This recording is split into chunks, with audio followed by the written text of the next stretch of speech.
The newer Dexcom G7 lasts 5 extra days, which sounds great until your skin decides that's 5 extra days too many.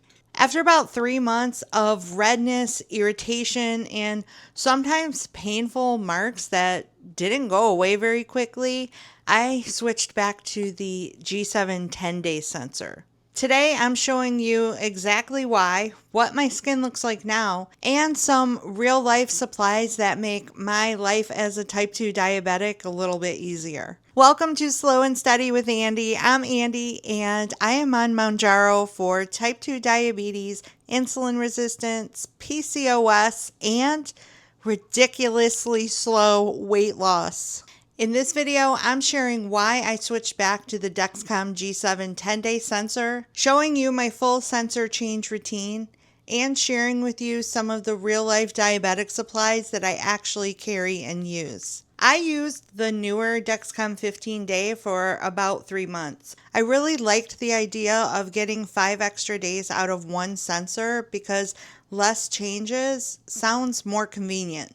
But for me, leaving the sensor on for that long started to become a skin problem. When I would remove it, I was usually left with a red ring, irritation, and sometimes painful marks, almost like welts, that just really didn't go away very quickly. At first, maybe I thought the overlay patch was an issue because I tend to like to try out a lot of different styles of them because I like cute overlay patches. So I would keep switching and trying different ones or going back to the ones that I used regularly when I had the 10-day sensor, and I was still getting this issue. But other than the overlay patches, everything else that I would use when I was putting on the sensor was exactly the same. So I actually still had a refill left for the 10-day sensors. And as soon as my insurance would let me, I went ahead and refilled the 10 days and switched myself back to those. I have now been on the 10-day for about 4 weeks, and that irritation and the redness has stopped. So before anyone asks me if I've tried any of the other brands of the CGMs, I will let you know that I did try the Libre 3 when I was first starting out, and it wasn't covered by my insurance, so it was kind of expensive, and I was really just new to all of this. I didn't even know about sensors and that there were multiple brands. So it was kind of like, well, that's the first one my doctor mentioned, so that's the one I'm going to get. And after a couple months, I found out that there is another sensor out there called Dexcom, and lo and behold, my insurance covers the Dexcom. So I went ahead and got the Dexcom. And for me, I know a lot of people like the Libre 3, but for me, I did not like it. I had a lot of issues. I found it to be very, very inaccurate. It would wake me up in the middle of the night constantly with false lows, false highs. It just was never accurate. And I don't know if it's changed now, but at the time, their app, I don't think was very detailed, and there was no option to calibrate. So with the Dexcom, you are able to calibrate. So for the first 12 to 24 hours, I am doing the finger poke and entering manually into my Dexcom app what that glucose reading was. And pretty quickly, it just kind of syncs together. And I don't have issues with the Dexcom. Also, I'm not saying that the 15-day sensor is bad or that everyone will react this way. This was just my skin and my experience, and the 5 extra days just was not worth the irritation. I did not realize at the time that I would make a video about this, so these are screenshots that I pulled from other recent videos I've made, and you can see the red irritated spots that were being left behind. So I waited until my current 10-day sensor was ready to come off because I wanted to be able to show you the difference instead of only telling you about it.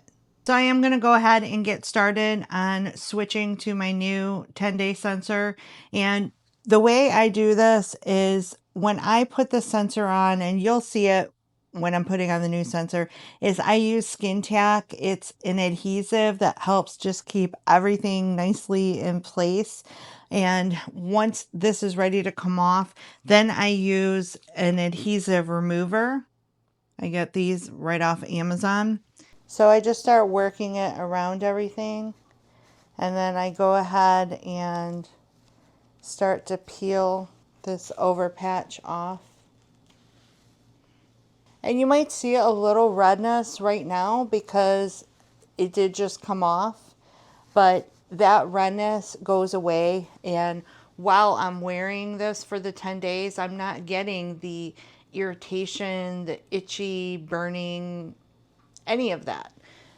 So now that I've kind of went around this pretty good, I'm just going to go ahead and peel that off. I always use my right arm because I tend to sleep on my side, and if I use it on my left arm and sleep on my side, it presses down on the sensor while I'm sleeping, and that's when sometimes I could get a false reading.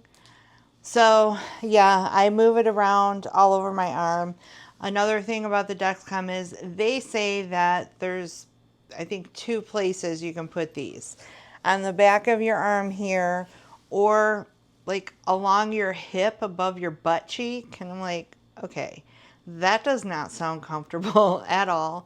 And I talked to my doctor about it, and she said, yeah, you can wear it anywhere on your arm where there is fatty tissue. And as you can see, I've got plenty of that to go around. So now let me make sure it's my 10-day. Oh yeah, that's the 15-day sitting there. Okay, so I'm gonna go ahead and open this up. Okay, so the next thing that I do is I figure out what my spot's going to be. And since we are already just here, I think I'm gonna go for right about here. It's kind of squishy. I still have a bit of a ring sitting here from the 15 days. All right, so before I put on my new sensor, I'm going to go ahead and use alcohol wipe to clean off the area. And I think since I was more on the front of my arm, I'm gonna go ahead and just put it up here. My doctor did say that I can wear it right here, and I don't tend to have any issues with readings. It does seem to be pretty accurate when I compare it to my regular glucose monitor readings. And then this is something that I learned about from other people online. It's something called Skin Tack, and when you open it, it has a pad in there. It actually opens up like a little sheet, but I'm gonna tell you, if you try these out, don't touch it. I open mine like this because it gets really gluey. So when you first put it on your skin, it's just gonna feel wet. I get it on there really good. But then if you wait 15 to 20 seconds, it will get really sticky and tacky. And I just think this stuff is great. So now I have my sensor here. And obviously I don't want anybody to be able to see my QR code that's on here. On the back of this, you have a QR code, and then you have a 4-digit number. And each sensor does have a unique QR code and number, and that will help me get it synced to the app. So you can do it a couple different ways. Sometimes if I have several hours left on my old sensor, I won't take it off. I'll go ahead and attach my new sensor. I won't sync it to the app yet. I'll just wear it for a little while. And it seems like it reduces the time it takes for the sensor to fully activate and start giving you readings. So I'm going to go ahead and get ready to get this started. So this unscrews. So then you just hold it up against your skin, and then there's a button. And the button can be kind of hard to push sometimes. And then you'll hear it just pop, you'll feel it. It's a very, very thin wire that holds it in, but you do feel it when it goes in, at least I do. And then I hold it down for about 10 seconds. And then I make sure that the tape around it is on there nicely. And then I go ahead and scan the QR code with my camera and get the sync process started. I also have it syncing with my Apple Watch. I don't know if other watches work now. I know a year ago I specifically switched from Samsung products to Apple because I wanted to be able to wear a watch that would give me alerts if I needed without having to carry my phone right next to me at all times. So you can pair your sensor with your watch separately from your phone, if that makes sense. And it just works out really great for me. All right, so sensor is on. Now we get to the fun part, picking which cute overlay patch we're going to use. So I just got some really cute ones from Amazon and I haven't tried them yet, but let me just show you. I have to show you how cute these are. And this pack came with so many. There's 4 of each design in here. So we have those ones, those. I really like those. Those are really cute. Can you see them? That one's kind of meh. And we have that one. That's pretty cute. I love this next one. This is really why I got the whole pack, was this one and the next one. Oops, same one. And that one. So cute, right? And then this next pack here, these aren't Halloween ones. These are more like astronomy type of designs. That, I really like that one. So cute. Look, it has like a little sun on there. And then I think there's just one more. So not as many designs with this one, but still, oh no, there is one more. And this one. And you get, with this one, you get 5 of each design. So now the hard part, what do I pick? Since it's not quite fall yet, we'll just go with the first one that's on the top.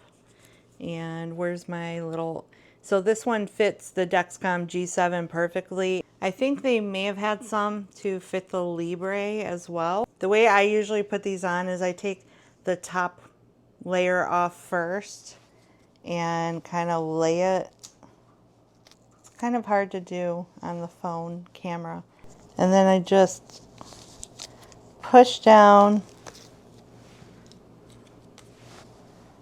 to help get the bottom cover off, and then there we go. I love it. It's so cute. It sticks on there nicely. I'm sure because we have the skin tack. I've tried a lot of different overlay patches from Amazon and I've sent a lot back to them because they were just trash. But I can tell just by feeling this one, it's a really nice quality. So I don't know, we will see.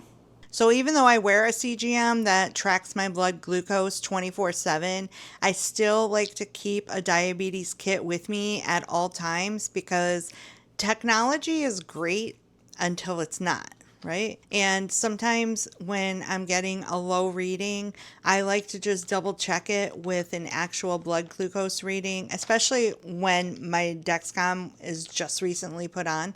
So this is my little kit that I keep with me. Of course it's pink because, as you can tell, I like pink. And let me just show you what's in it. So on the one side, I have my blood glucose monitor, and then I have some alcohol wipes. I don't know what I have in here. I don't think I have, maybe I have some extra alcohol wipes down there. I don't know. And then I have my test strips.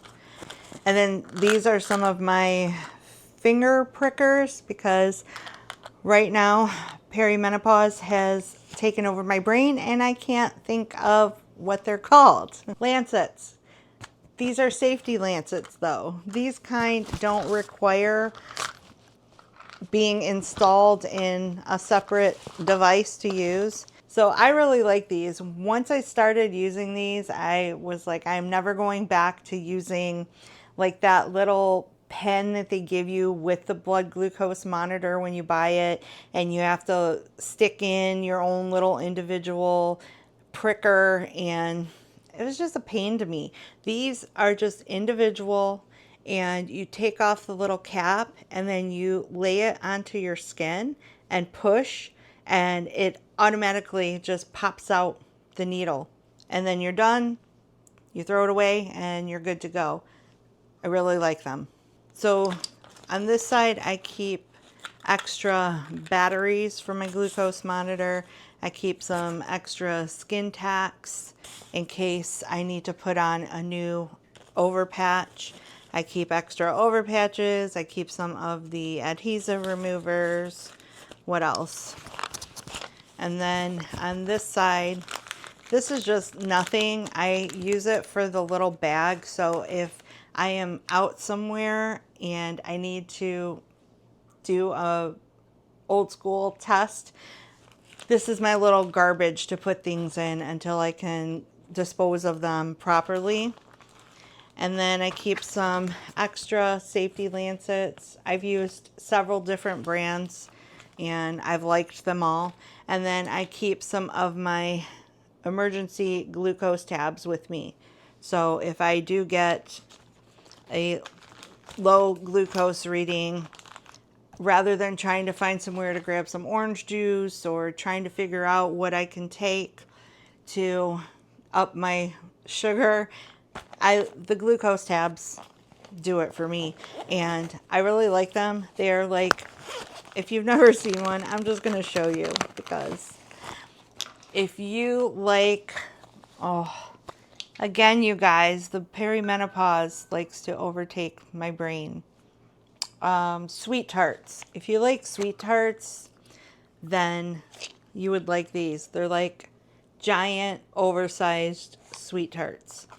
And when my blood glucose is low, like alert low, I will take 4 of them. That's the amount you need to get your sugar up quickly. So that was my little kit. And as far as the Dexcom itself, it's not something I wear just to look cute. The information that it gives me has become a big part of my diabetes. I call my Dexcom my Dexy, and I really can't imagine not having one. It truly has become just part of my body. Before I knew about these, it was so annoying having to poke my finger so many times a day. And once I started wearing my Dexcom, it really gave me a sense of feeling free. I really just have come to appreciate my Dexcom so much, and it is part of my future. The Dexcom isn't just something I wear on my arm, even though I have cute overlay patches, but it has become a big part of how I manage my type 2 diabetes. I can watch my time in a certain range, my overall patterns, how my blood sugar responds throughout the day, and I don't panic with each little small rise, because food, sleep, stress, movement, and timing can all affect how my body is responding to my blood sugar. My A1C has improved, my blood sugar is much more stable, and Mounjaro is clearly doing important work for my diabetes, even though the weight loss is ridiculously slow. The scale gets most of the attention online, but type 2 diabetes is why I started Mounjaro. And better blood sugar and A1C are not just consolation prizes. They are major health improvements. As far as how I eat as a type 2 diabetic, I do not follow a no-carb plan. And any good nutritionist or doctor who understands diabetic health would not advise you to just follow a no-carb plan. I actually follow a diabetic plate approach because that is what my doctors and I discussed would be best for me. I try to build my meals around protein, vegetables, and a reasonable portion of carbs instead of treating a whole food group like it's the enemy. My Dexcom gives me valuable information about how my meals affect me, but I don't want to use it to become afraid of food. Our bodies are designed to have blood sugar that goes up and comes back down. It is not normal to have a flatlined blood sugar. It's just not. And as long as I am staying in range with the things I'm eating, then my doctor and nutritionist are very happy with how my progress has been going so far.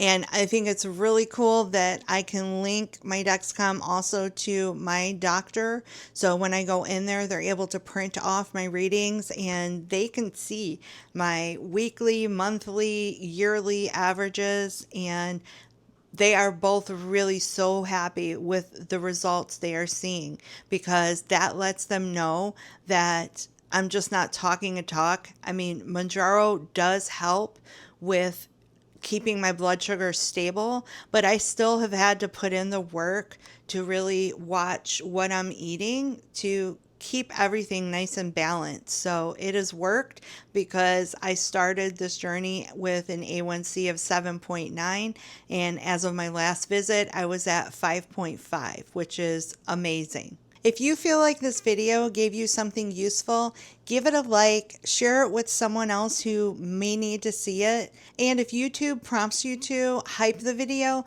that will help push this out to other people who are just trying to figure this all out like we are. I will put all the supplies that you have seen me use in my Amazon storefront, so they're easy to find. You can find the link to my storefront somewhere way down there in the description box. Those are affiliate links, so I may earn a small commission if you do end up purchasing something through them, but this is not a sponsored video.